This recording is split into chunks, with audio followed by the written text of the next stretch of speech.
Welcome to LOA Today. I'm Walt Thiessen. With me today is life coach and LOA teacher Joel Elston. This is your daily dose of happy. We are so happy you decided to join us today. And today the topic is vibration, which you can't live with it. You can't live without it. Sometimes it seems like anyway. There are times we wish we didn't have to live with vibration.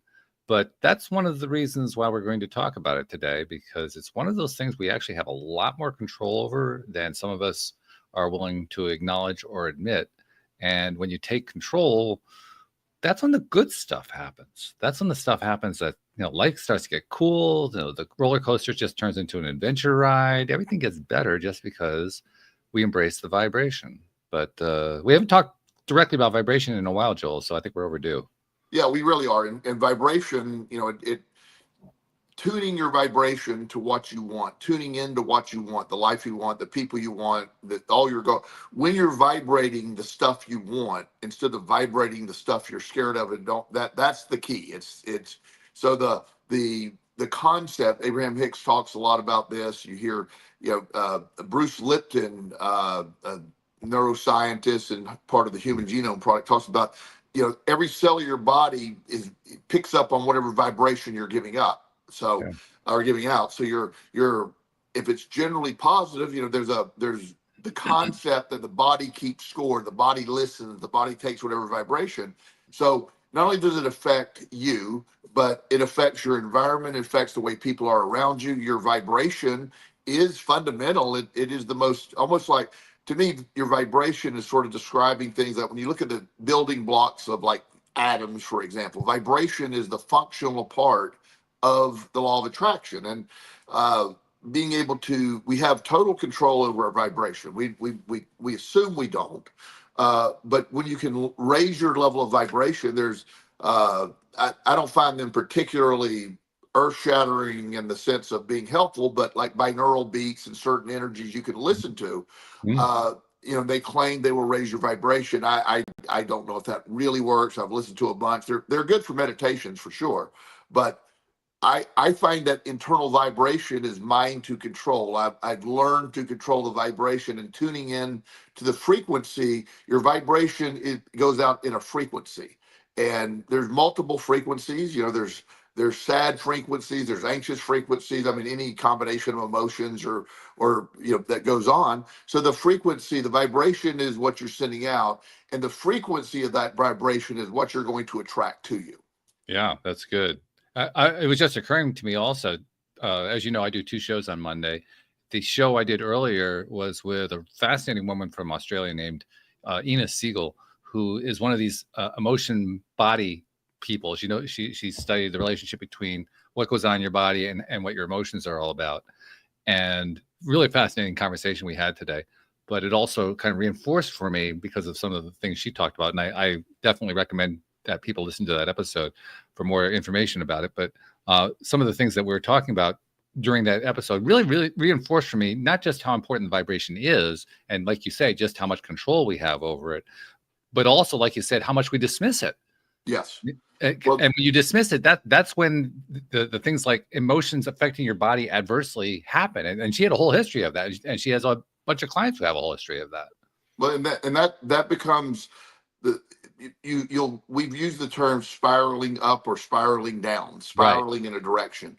That's not some mystical wild thing that's happening, that we can't understand.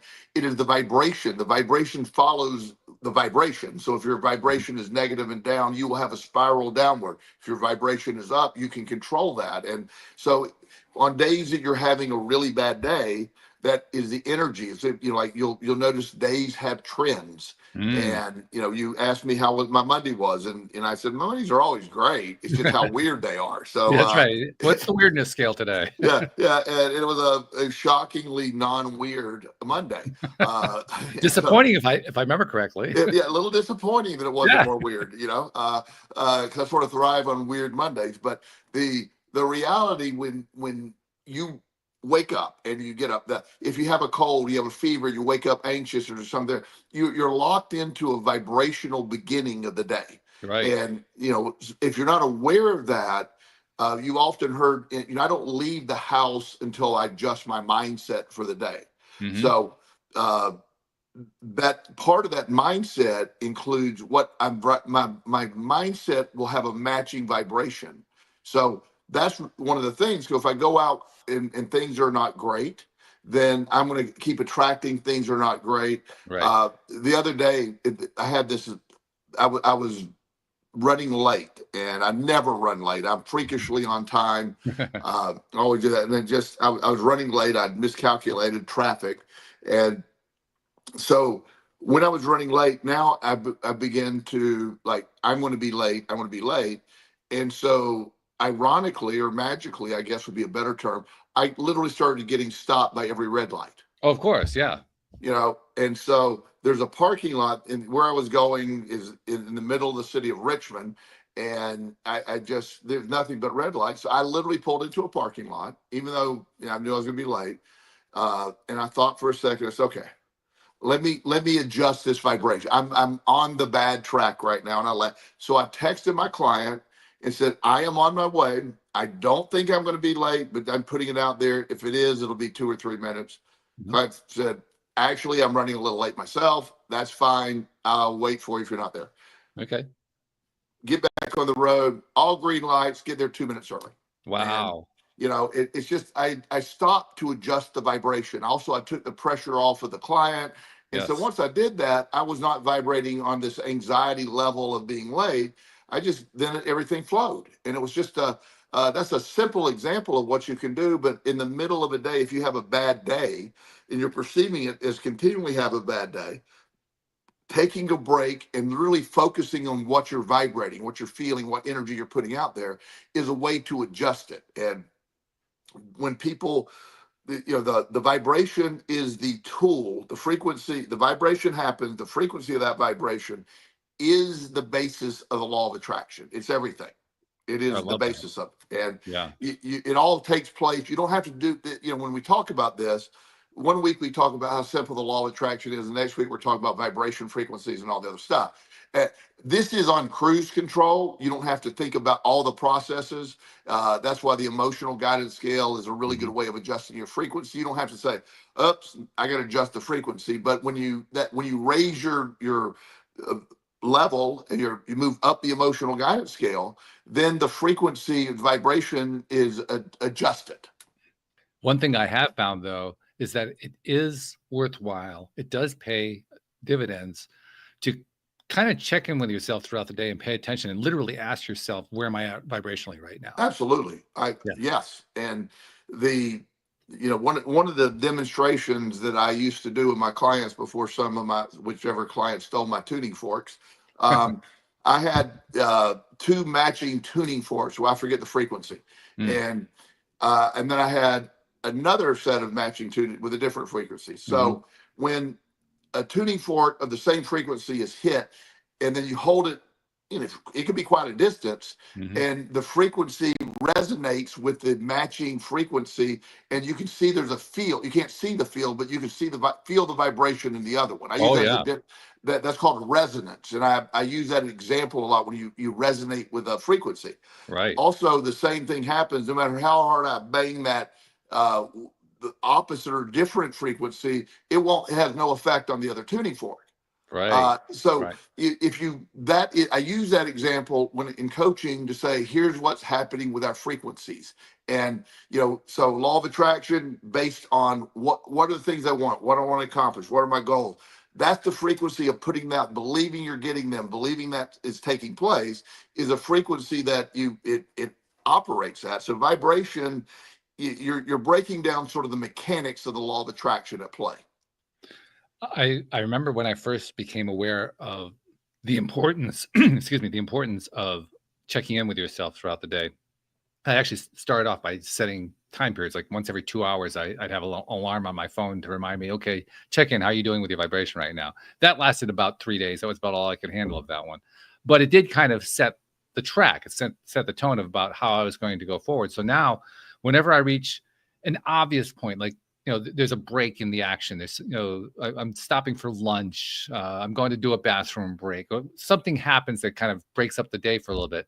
I use those as my opportunities now to just check in with myself. It took me a while to make that part of my conscious thing. Now it's easy. It's like, you learn a dance step. When you're learning it, it's really hard to learn the dance step. Once you got it, it's just kind of, rote memory. You don't even have to think about it. It's the same Right. thing with this. Uh, Yes. but you do have to kind of consciously start by just saying, I'm making time throughout my day to do stuff. And the nice thing is we do have normal stopping points, normal milestones, whatever you want to call it, during the day that just lend themselves to it. So really all we have to do is train ourselves to check in at those times. Absolutely. And I don't have a formal time check-in because that's not the way my brain works, but Right. I have frequent check-ins. And the one of the odd things about my job is, I might have 8, 9 sessions lined up for a day on a normal day. Hmm. uh, Almost every day somebody will call out or be late or something. Almost at least one person. Very seldom is Right. it more than one. So I've come to just allow those moments, and I don't freak out about them because I use those moments to middle of the day meditation, check in on frequencies when Hmm. I get in my car. One thing that that I still work a lot on is getting mad while driving, and so I'm Mm. constantly adjusting my frequency. I'm in no rush. I'll be able to do this. Yep. These people aren't disrespecting me. They're not. They're just simply oblivious to what they're doing. They're on their own. So I have that dialogue with myself in the areas that I know I could be, to make sure my vibration doesn't slip into a negative victim mindset. The world's out to get me and all that stuff. Because when I'm driving, it's like, okay, that could go bad quickly if I don't do that. Oh yeah, no Yeah. doubt about that. That can go Yeah. bad very quickly. The other thing that I noticed, and your example about driving made me think of it. I was out on a date about I've been on a number of dates lately, but this particular date was about a week and a half ago, 2 weeks ago, something like that. And we had gone down to the coast, and now we were driving down to another part of the coast to go visit a state park. And on the way, we were in the midst. Now, this is I-95, which is not all that different from the traffic in the Richmond area. It's just crazy traffic between New York City and Rhode Island. So, Yes. on the weekend, you might as well be in the middle of the rush hour because that's the way it is all the time. Right. And my date says to me, is the traffic bothering you? I mean, is this something do we need to take a break? Maybe we need to take a side road or something. And my instant response, I didn't even have to think about it. My instant response was, oh no, it's fine because I get to talk with you. I get to have a conversation with you. And it occurred to me afterward, I had just instantly bought into the idea of relaxing in the face of this crazy traffic I was in, just by redirecting my attention to something else I liked. In this case, And it you was took. really easy. I mean, I really like her, so that made it a whole Yeah. lot easier. But Well, I that's mean, it good. can be anything. It can be anything that you like. Just the redirection of attention. If you make that your habit, it's going to go. It's going to go well. One of the things that I visually try to do, when not visually, I don't know where that came from. What I try to do vibrationally is, you've heard me say this before, but whether it's a meeting or meeting with a client or giving a talk or just hanging out with a friend, Hmm. I try to influence the energy in the room. I raise my vibration and I project that vibration to the room. It sounds Hmm. silly, Hmm. but my visualization is I'm raising the vibration to match my vibration in the room. Hmm. And there's been a few times, and one of my friends that we go out to dinner a lot, she's a doctor here in town, so her schedule's weird, so we'll do these last minute dinners. And she said, there's something when you sit down, the server. And she said, I've never been with something that it's just like there's an energy that you just project. The table next to you always talks to you. The servers are always asking you questions. And she said, it's just a phenomenon that I've witnessed, and I didn't really even notice it. And I told her, I said, I want that. I'm trying to get that energy. The last time we went out to dinner at my favorite restaurant, the server was a nice young man, and I was asking about what he wanted to do in school. He wants to be a psychiatrist. We talked about Hmm. neuroscience and all that. And so at the end of the meal, he brings us a really, really nice, big, juicy key lime pie Hmm. slice. And while I didn't really appreciate it for the carb count, but I really appreciated it for the concept. And I said, wow, thank you very much. And he goes, he said, tonight was a bunch of assholes, to be honest with you. And he said that this is my most fun table I've had in 2 weeks. Oh, wow. And I said, well, I said, yeah. And I said, on top of that, you're gonna get that special extra high vibrational tip too. Yeah, right. Exactly. Yes. And as you probably can figure, I tip big usually. So I'm sure you do. Yeah. yeah, I tip well, and because again, I just think that's part of the vibration I put out there, Yeah. with that. So so when people notice that your vibration, I could be at a grocery store waiting in line, and people start talking to me, and Mm. that's a vibration that I'm putting out all the time, being approachable, and I've had it just young people that I had no idea who I am just start talking to me about their problems while I'm waiting at a grocery store. It's because I'm open to that energy, and I try to put out that feeling. So you when you're with somebody like you're talking about, your vibration was in the right place. There's nothing you could do about the traffic. Yeah. You enjoy being with this woman. The point of a date is to be with this lady. You're together in the car, so Right. the date's on. The You have date's fine. conversation. Yeah. Yeah, it doesn't matter where it's in your car at the restaurant. Oh, and by the way, just as an aside, about 3 minutes after we had that little exchange, all the traffic got out of the way, and we had this clear open sailing for the rest of the trip. That's I believe in that kind of stuff, as you know. It Yeah. probably yeah.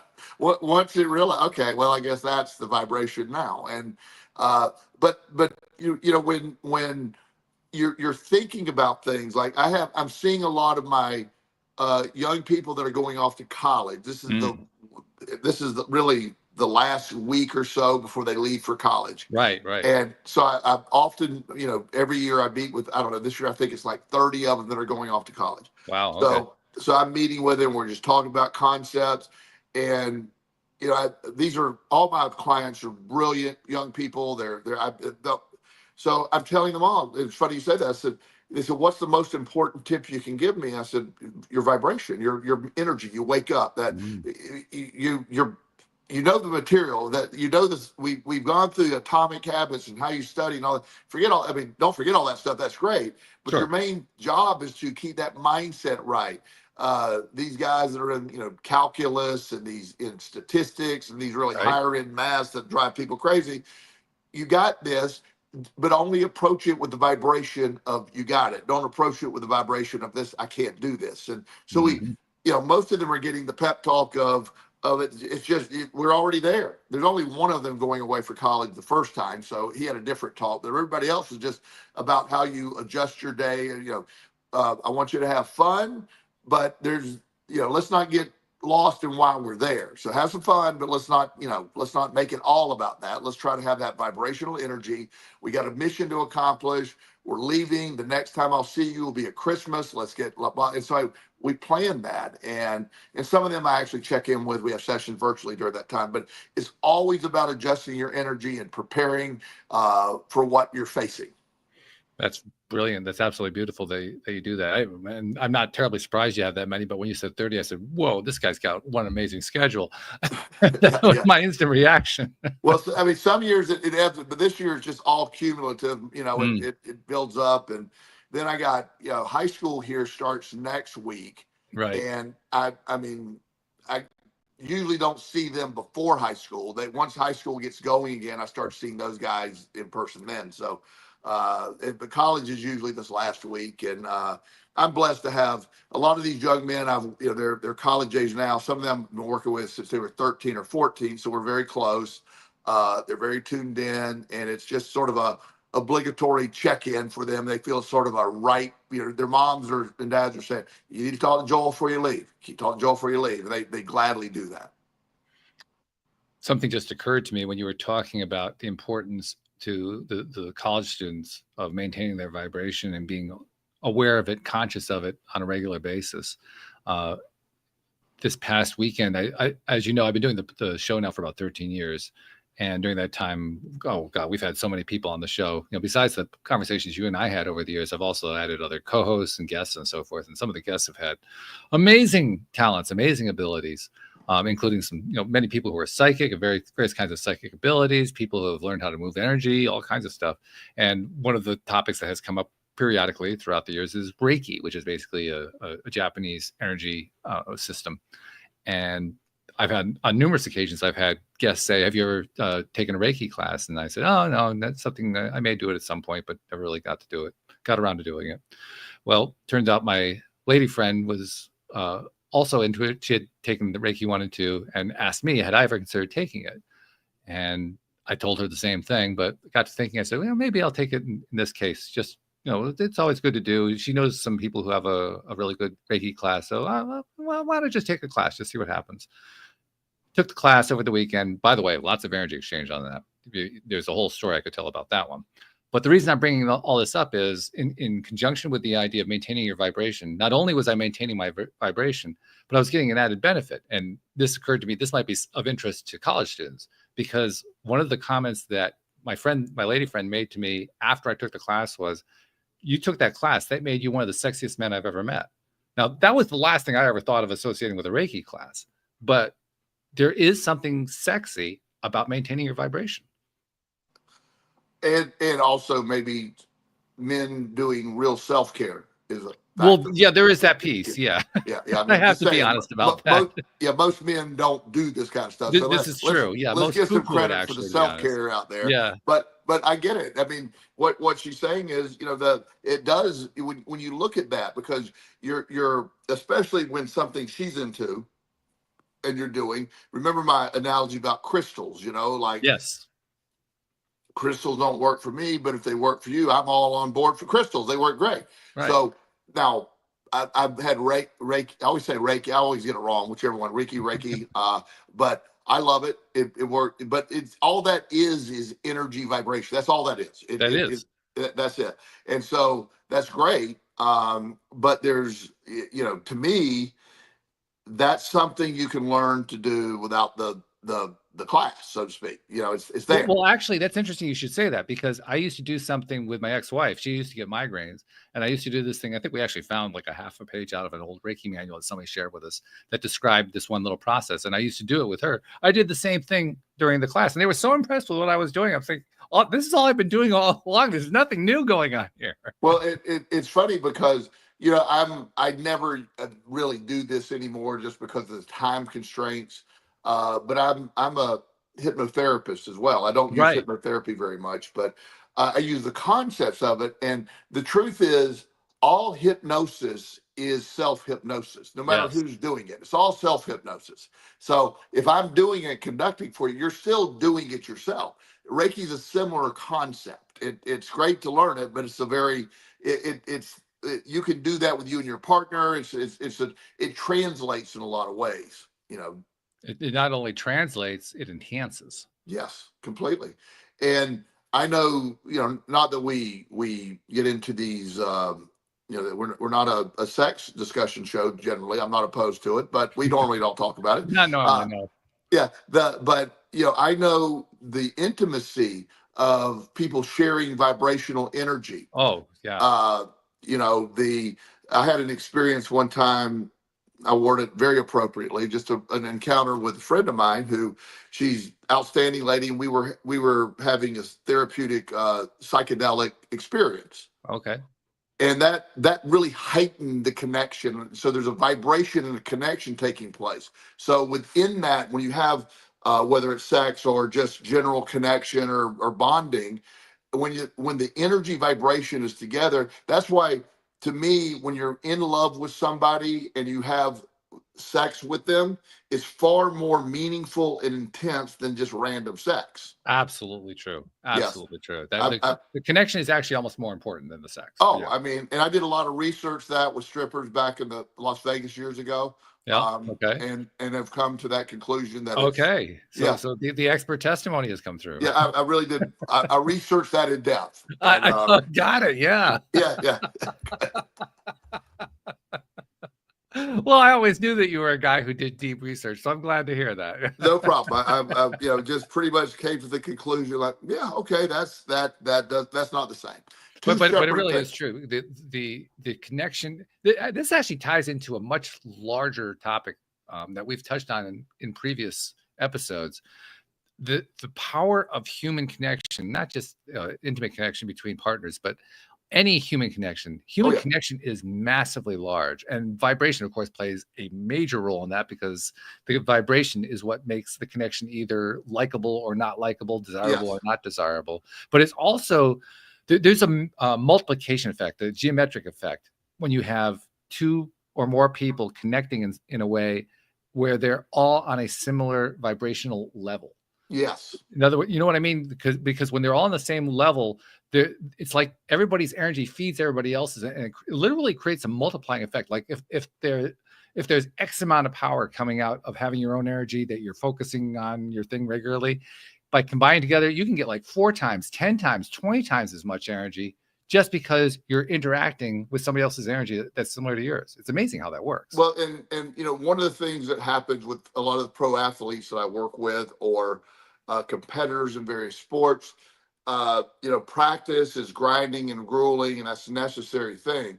But the adrenaline, the vibration in the stadium on Sunday, or Yes. the arena on game night in a basketball game, that vibration is raised and their performance is enhanced and they feel it. So part of being in the flow state is when you're in that all that energy. And a few of my players, I talk to them before games because they have a hard time not getting too into the energy, and they're overstimulated and they lose track of. So they're, for some of them, it's just balancing the energy and not overloaded by it. Others are just, but nonetheless it's a different feel.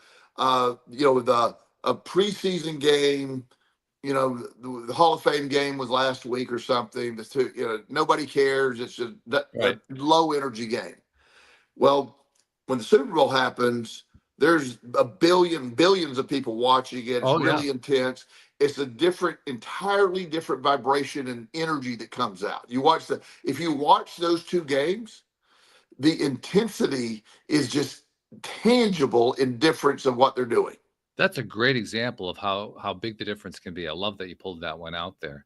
And there's a little adjunct that goes along with it, and I'm sure you've identified it before, but I want to bring it out here.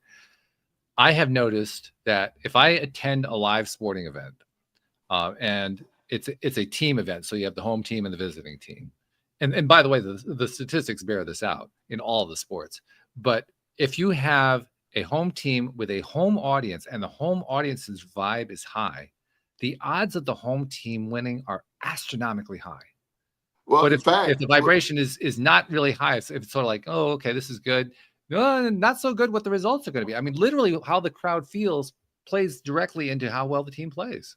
one of the things that I did a lot of research on that years ago as well is the bookies and at sports books, when they set the point spread, one of the first things, like almost any NFL team that is at home, automatically gets 3 points added to their favor automatically for being at home.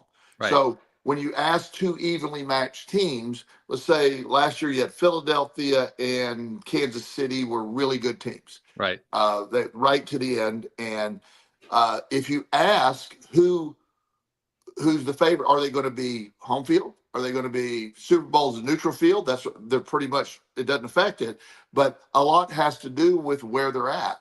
Like there used to be a stat years ago, and this was and one thing about statistics, that they are real and they exist. And for years on Monday Night Football, the Oakland Raiders, the eventually LA Raiders, now the Las Vegas Raiders, they had a phenomenal home field Monday night advantage. I mean, it was talked about. The Raiders don't lose at home on a Monday night. It just it doesn't happen. And in college, I'm a big college football fan. Back 3 weeks away from we're back. Really excited about that. Yeah. But LSU, I'm a Florida Gator, but LSU, Louisiana State University, a Saturday night home game at LSU is the toughest. It's been deemed the toughest place to play in all of college sports because I believe it. Because they're so loud. They measure like a small earthquake. Yes. There's an energy, and LSU fans believe it. Their players believe they don't lose on a Saturday night at LSU, and It makes sense. it bears out. And so Yeah. what you're saying is that's a tangible enough that sports books set the line based on who's a home field advantage because of the fan. And they'll even take it further. There's some teams like the Buffalo Bills, for example. Yeah. They Oh, they're a have great example. they have probably one of the best fan bases in the country. Yep. And they bring so much energy to the game. So there's even like a higher consideration when you're at home in Buffalo that they're playing, because that's even more, that's like the ultimate home field advantage. Then you add Buffalo in a snow Yeah, driven. you're pretty much in trouble at that point if you're Yeah, I mean, at that point, Buffalo's guaranteed to win. They're probably a 6-point favorite based on that Yeah. because it's their home field advantage. So, and a lot of it has to do, and then when the players buy into that, then they perform to that expectation. That's a vibration they meet as well. Let's return to that one in a moment too, because that expectation is huge. Yes. But I just wanted to point out, I mean, you made some great examples about pro football and college football, but it's all sports. Major League Baseball, pro basketball, college basketball, ice hockey, soccer. You look at the statistics over and over and over again. It's very consistent that the home team wins at least 55 to 60% of the time in all sports. Yes. It doesn't matter what kind of sport it is. Every single one of them has that experience. Right. So it has nothing to do with the sport itself. It has to do with what's going on with the fan base. Absolutely. It has to do with the mindset, the expectation, the what your vibrational level matches, because and I know you were talking about expectation, but that's a factor in your vibration. Mm. So what you're expecting to happen is a vibration unto itself. That's part of it. So when you really expect something to happen and your vibration is that, then the odds of that happening are far greater, obviously, than it's not. It doesn't mean there's not anomalous events and stuff like that, but for the most part, outside of sports, just in life, you're pretty much living the life you believe you're going to be living, because that's what you're vibrating at. You wake up every day, you repeat the same cycle, and and if you're doing it right, you're identifying what works and then what doesn't, and you're trying to move forward. And a lot of people will spend their entire life stuck in a situation, not realizing that they're not stuck in a situation, they're stuck in a vibrational frequency. Absolutely right. In fact, it just occurred to me as you were describing the expectation factor, and I'm glad we are getting into that. One of the key aspects of the expectation factor ties into what is, in my opinion, incorrectly, but often described in terms of toxic positivity. I don't like the phrase toxic positivity because I don't like associating the word toxic with positive, because they really don't belong together. But what it really means is it's the same kind of concept as the there's another term that describes the same thing with the imposter syndrome. That's what it is, the imposter syndrome. Yeah. In other words, it's the fake it till you make it belief system, that if I just fake it till I make it, I'll be able to make it. But in reality, most often, if you're trying to fake it to get there, if you're trying to be positive just for the sake of trying to be positive, even though you're not really feeling it, you're actually working against your own current vibration rather than changing it. And it's a subtle distinction. It's not an easy distinction to make and to deal with at times, but they are quite different. And the more that we can remember that, the better. Like talking about sporting events, going to a sporting event, and you can measure the crowd's energy and get a sense of how the team's going to do.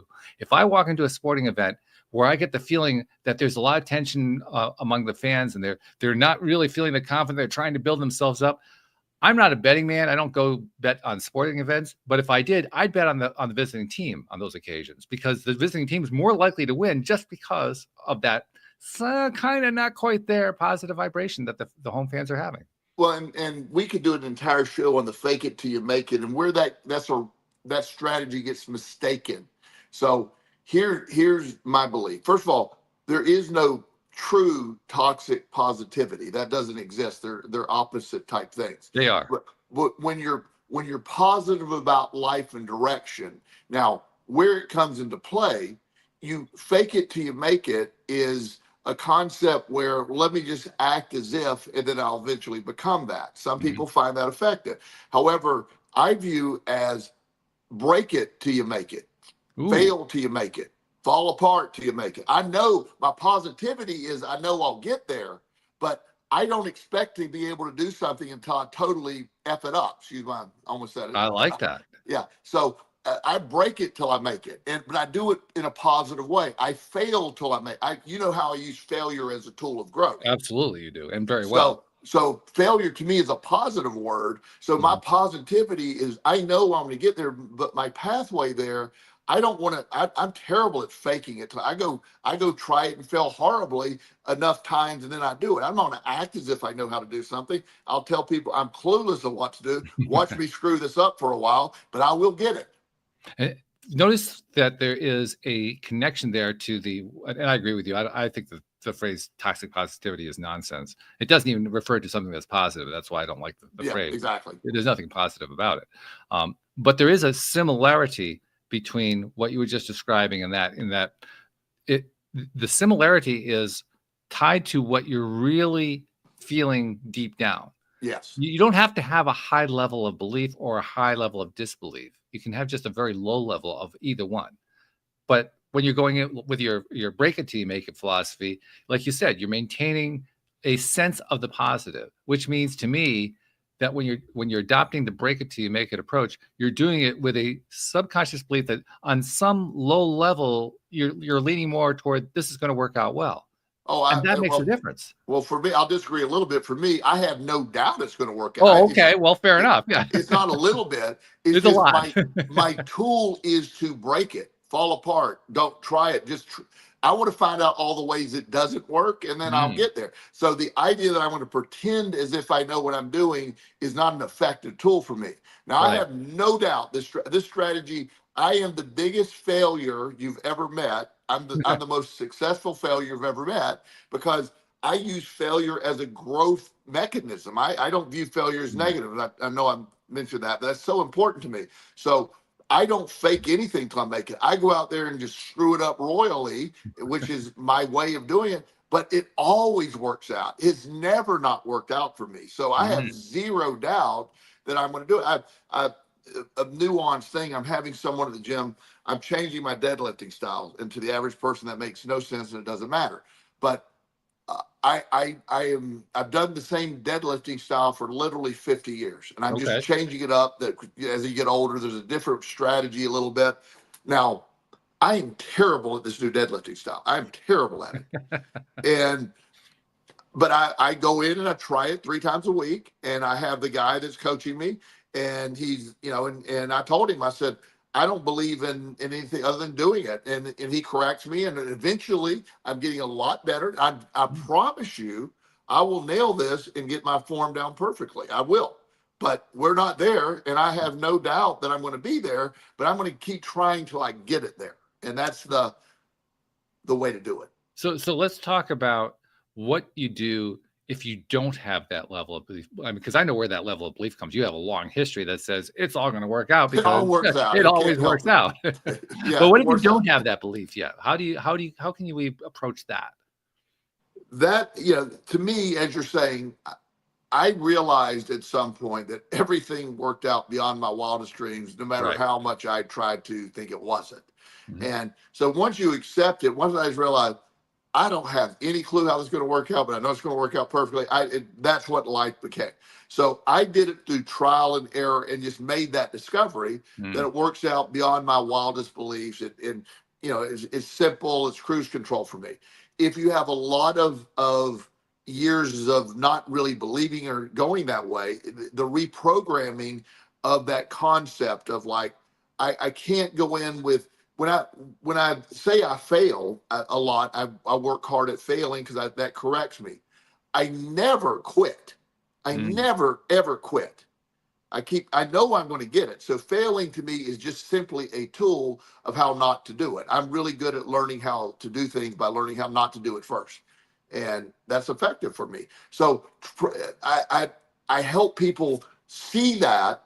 You walk them through that, and then with whatever they're dealing with, start to see the value of that. Be the first one. I always volunteer first. Let me be the one to try. Let me be the one to do that, because I want to just see how it goes. I very seldom do I ever get things right the first time, but I didn't because I don't try. I'm just okay with not getting it right till I get it right, if that makes sense. Well, you just also cued something else in my mind, because the examples that you were giving there, both explicitly and in my inference too, were examples about things that you were specifically engaged in doing. Yes. Now, I mention that because many people will have negative experiences that aren't necessarily so much about what they're doing, but about what is happening with other people and how their interactions with other people are turning out negative.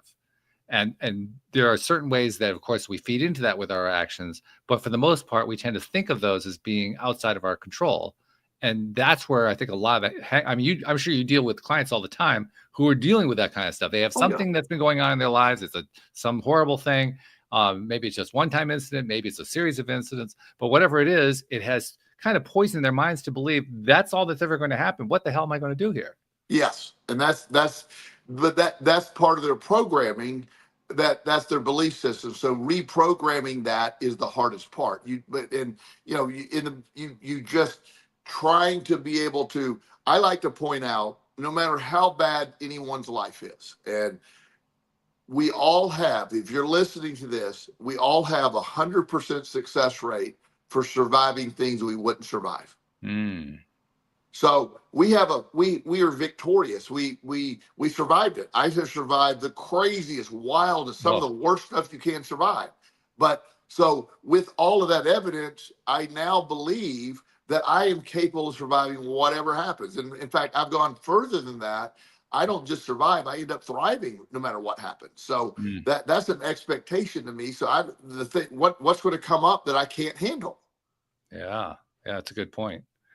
There's also something else that occurred to me. You work a lot with young people. I mean, you have clients of all ages, but you work a lot with young people. And I think, correct me if I'm wrong, I think a lot of that started when you kind of accidentally found yourself helping kids who are stuck in the foster care system. But I get the impression it kind of expanded from that point on. It did. It was just by chance. I was helping some foster care kids. Right.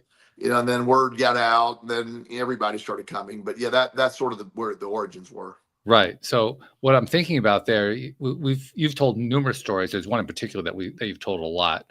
We call the young man Marcus, where he came in at age 9 or something like that, and you asked him, tell me about what you do, and tell me about what your life is like, and he starts telling you about all of the medications that he's on and so forth. And all you were asking about was, what would you like to play soccer? You were on a kind of a different wavelength at first, but in the process of having the conversation, long story short, you helped him kind of flip the switch and understand just how much was inside his control. He thought everything was outside of his control. You helped him see that everything was within his control. And the reason I'm mentioning this is it's a great illustration of how young people have a huge advantage over older people because they don't have the baggage. We've talked about that a lot. So It becomes easier for them. I mean, I was telling that story to my lady friend the other day, the story of Marcus. And she was as blown away as I was the first time I heard it. Like, wow, he made the change in one session. That's incredible. How is that possible? And yet that's exactly what happened, right? Yeah. Yeah. Well, and that because the stuff that stops us is, as adults, is we have years, of a dialogue of how things are screwed up, how we're not good enough, how you buy into the narratives that other people have told you. You conform to societal beliefs that this is, the world's falling apart. The news media is telling you how negative things are, how sickly we all are. Whatever you're listening to, it's all bad. And so as adults, when I tell this information to someone, they're very skeptical because they're like, no, you're just full of shit, or whatever they're telling me. It can't be that easy. I've lived this. My family has always been poor. Those kind of things, and they have is evidence to support what their belief system is. Right. However, this little kid, Marcus, even though he was in a horrible situation, his mom was in prison. She was killed in prison. He was in this terrible foster care system. But when I got to him, I think he was 12. And he was in the system at 8. I forget all the details, but that's roughly right. And he was still so young that he's like, well, that actually makes sense. I mean, because I started, you have all these people in the foster care system. You have a doctor telling him he's depressed. Well, his mom died. So yes, you're depressed. That's right. We don't need Prozac for that. Your mom died. Yeah. And so once he had that awakening that he was given a bunch of information that was clearly didn't, and he's a very smart kid, by the way. He's really smart. He's thriving in life right now. Everything you can imagine he would be doing, he's doing. He's gonna be super rich by the time he's 30. Uh, and all of that started when when he realized he was buying into all the negativity. And when he would get angry at his foster care home, the foster care mom would then report it to the caseworker, who would report it to the psychiatrist, and he'd give him another med for being angry. Right. And it's like, he's a little kid whose mom died in foster care. He's angry. He's upset. He's depressed. Has nothing to do with medication. And That's right. and once he accepted that, he totally became a different kid in one session, literally. We got him. He got himself off. I didn't do anything. He got himself off all these Well, he took you medications. along for the ride. Yeah, I got to sit there and watch this kid own the psychiatrist. And you got to have the psychiatrist stare you down like, what the hell are you doing here? He kept asking me what I'm doing here, and the kid was like, "Pay attention to me. He's here because I want him to be here." And so it worked out great. He eventually got adopted by this wonderful family. He's thriving in school. He's in college. He's an entrepreneur. He has 3 or 4 businesses he does. Wow. He's just this amazing young man. He sends me the funniest text all the time, sometimes wildly inappropriate, but it's hilarious. And he's got a girlfriend, and it's just this. He doesn't drink alcohol. Good for him. Because he got to college. He said first night there, he drank a bunch of alcohol, and he said that is not for the law of attraction. I felt terrible the next day. So he doesn't drink alcohol. And he's thriving. He has a great support group, and all that changed. And it's him doing it. I'm not trying to take credit for this, but once he heard the information one time and it made sense to him, because I asked him, "Why are you depressed?" He goes, very frustrated, by the way. He goes, "Because my mom died and I'm in foster care." He was furious. And I go, "Okay, I get that. So how is Prozac helping that?" And that's when his little brain started. And once that was the piece that turned his brain, because he could then accept everything else they were telling him was a bunch of crap. Yeah. And he went and adjusted. He told his foster mom that night, I'm not going to be oppositionally defiant anymore. I'm going to leave you. I want to be helpful. I'm so sorry I behaved that way. He went to his teacher the next day, said, "Can I move to the front of the class? I'll quit being the little asshole." And of course, teachers, she just thrived on that. And yeah, sure. He went from, like D's and F's to A's and B's. And she took special interest, brought him up to the grade level. Foster mom said he was she didn't believe the change. And do I remember correctly that the foster mom actually called you up and said, "What did you do to him?" Yeah, she said, "What did you do to him?" I mean, she said, I just can't, I've never seen this change like this. And she's done that for years, and he just totally changed. And and then once he changed, then the before he was unadoptable because he's a little asshole. Right. Then once he changed that, then he found this wonderful family. He has, in fact, he sent me a picture. So the couple that adopted him, they have a son that's a little older than him, and they're brothers, and they truly are brothers. But they had afterward, they had a surprise little girl, like when, Marcus is like 15 years older than her now. And so he adores his sister. He just adores his sister. And so he sends me pictures of his sister, videos of his sister all the time. And this wonderful story all started when he understood he was in charge of his vibration and could change that. The only time frame that you're looking at is the one you believe is there. There is no time constraints. You can instantly change your vibration, and it responds almost instantly, but most people can't accept that, so it takes a period of time for that to happen. Right. And I wanted to bring that in because you were talking earlier about the various, I think you said 30 students who are going off to college who are clients of yours. Yes. And it occurred to me, when you're that young, even when you're first presented with the information, it can still seem intimidating. Like, can I really have what I'm looking for? Can I really? And I want to give them the message.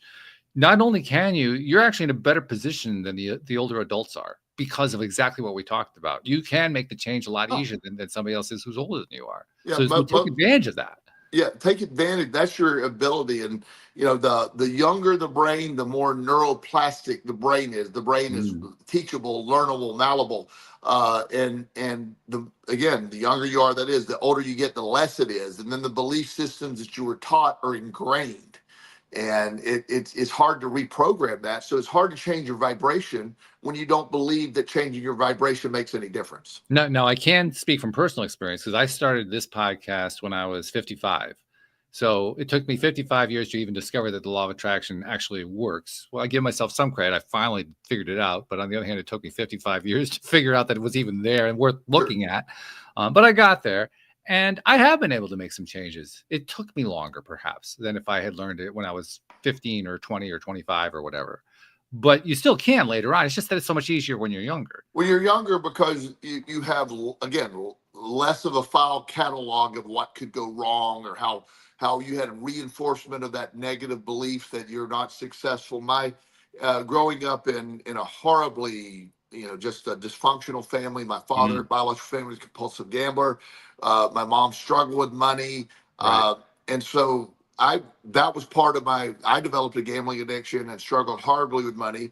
And I got into recovery from my gambling addiction. And that was great. But my mindset was still in that lack mindset. I still struggled with money, even though I wasn't gambling. Money never was a thing, that I believed I could. So I had a dialogue that, because my father, biological father, my mother, and me, and it's just generational poverty for us. And I was gonna, and I screwed my life up so bad because of my gambling addiction. Ended up being a convicted felon, so I was even compounded more by the jobs that I would be able to get. Yeah.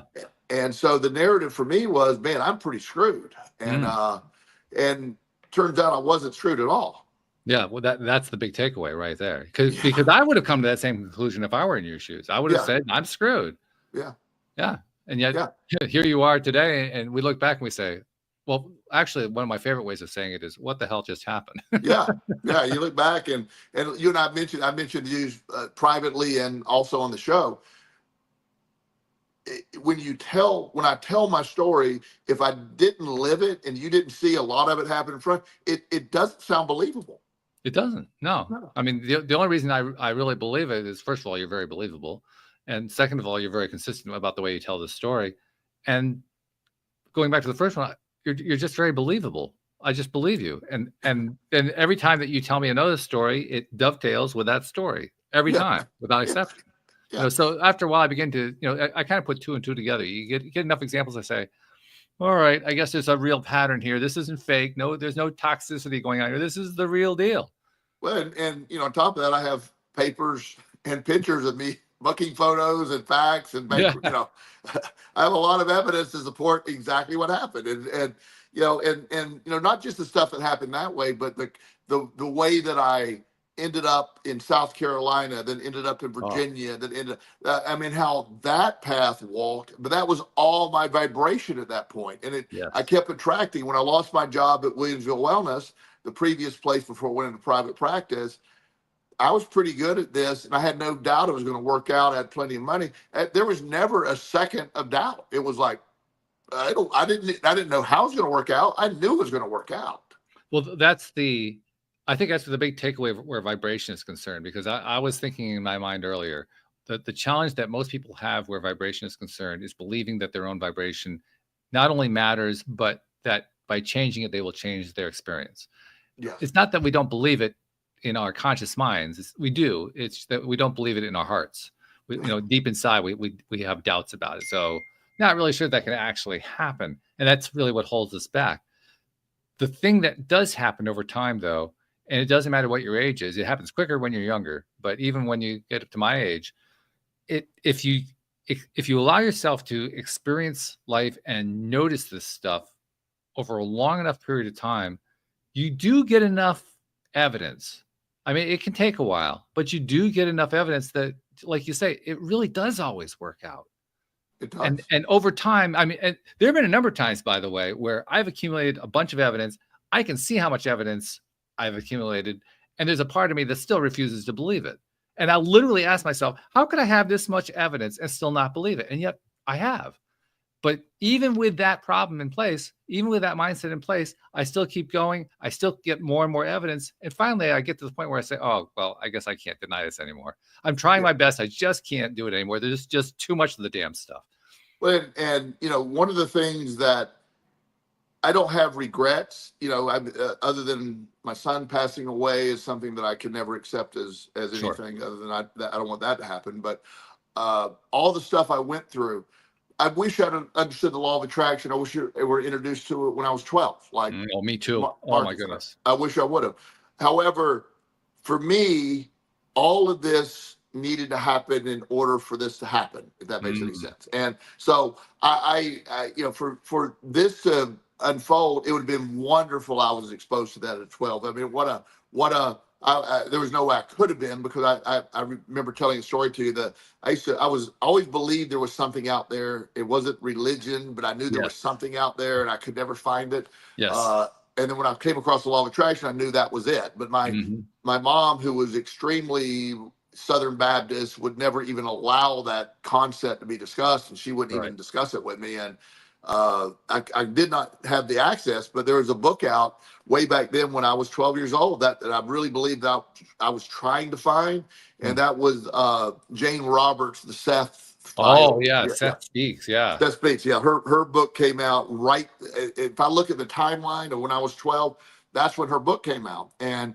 so that was the time I kept looking and I kept going to the library and I'd ask, but nobody had that book in my town, Right. and Right. so the idea of sharing it. I know some of my younger clients that I work with, they I will talk to their parents about, I'm going to let them know I'm going to be using the law of attraction unless they tell me not. I'm not challenging their religious beliefs, but Sure. this is a functionality of what I believe in, and most of them, accept that. If they don't, I'm probably not a good fit anyway, because I Right. can't quit. I'm not going to quit talking about it. So, but when I don't want to disarm them, I'm not trying to talk them out of any belief. I'm just adding that this is a component that's at play here. Which is the honest thing to do, and it's the right thing to do, and Yes. and it's also the smart thing to do for the exact reason that you described, because you don't really want to work with a client where you're fighting the parents all the time. No, if they, I've had to let a few clients go over the years because of their parents. They wouldn't Yeah. stay, they would not, they couldn't stay out of it. They wouldn't allow the process to happen. It was really sad. And, but it was, for the most part, parents are trusting, and Mhm. and I've built up that I've been here now in private practice for many years, especially in the Richmond area. So I have that reputation of, Right. just send him to Joel. He's fine.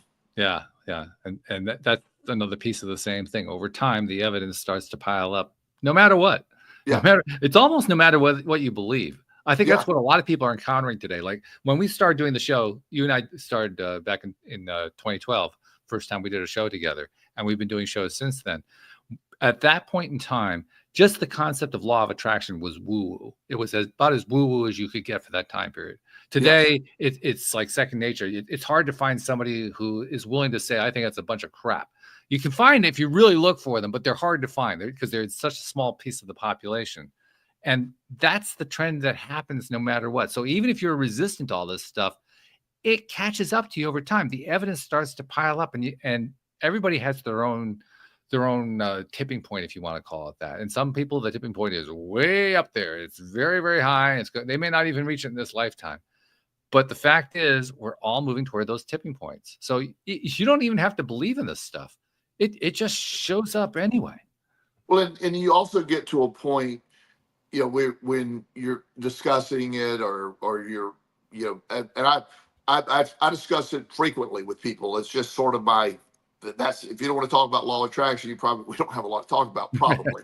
uh, and the belief system, if you don't believe it, then there's evidence. Like, I will tell people that there's a young man at the gym. He's of Russian descent, been here his whole life. Mm, Great young man, very entrepreneurial, very negative, mm, and so I've always complimented him on his work ethic, and he has, again, multiple streams of income, several companies he's made, Airbnbs. He rents cars. I mean, really a go-getter.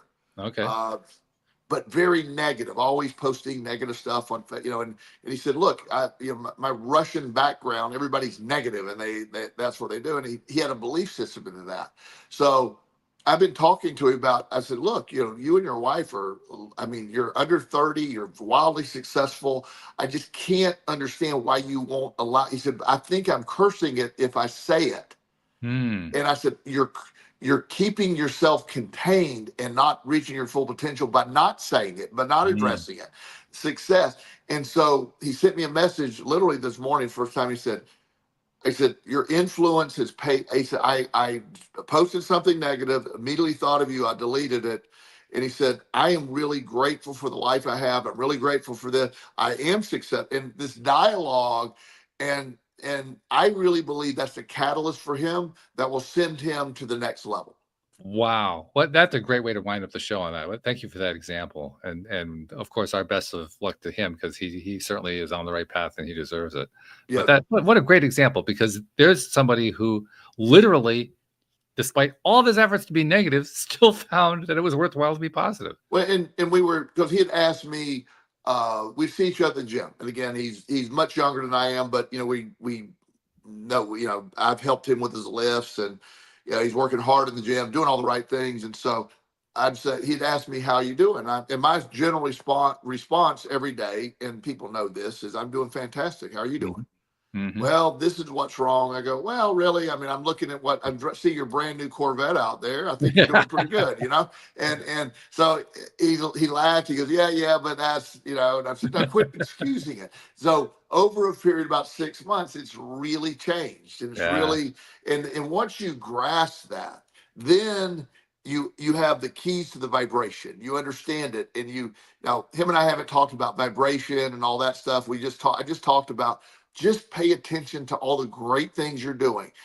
It's going to be, is every day going to be perfect? No, there's going to be things that happen, but focus. If 90% of your life is going extremely well, why bring attention to the 10% you perceive isn't? Especially when you do have the 90% that you can focus on. Always. And I think most people with that, they get it. It's what are our strengths? What are our, you can focus on what you don't have, and envy. I would certainly not at my age, but I never could have been an NBA player. No matter how, no matter how much law of attraction I would apply, that's just not, it's not in the cards for me doing that. But that doesn't mean that I don't excel in my career. I have the stuff that I do, I'm really good at. Doesn't mean that it's just, I can focus on what I couldn't do. When I got my felony conviction, I earned that, and it's my fault. And that was a limiting belief that I had, that I would never be able to be successful, because who would hire a convicted felon? Yeah. Yeah. And look what happened. And well, I hired him, and he did pretty good. Yeah. Yeah. Yeah. Nice hire, by the way. I like Yeah, that good one. job. That's probably my best hire, by the way. But my boss is an asshole, just like We'll have to have a chat with your boss sometime about that. Yeah. No, this has been good. Thank you so much. And I think that we answered Jen's inquiry just right about how vibration ties in. It was a great topic today. Thanks, Jen. Yep. Thank you very much. Thank you, podcast listeners everywhere. We'll see you all next time here on LOA Today. Goodbye, everybody.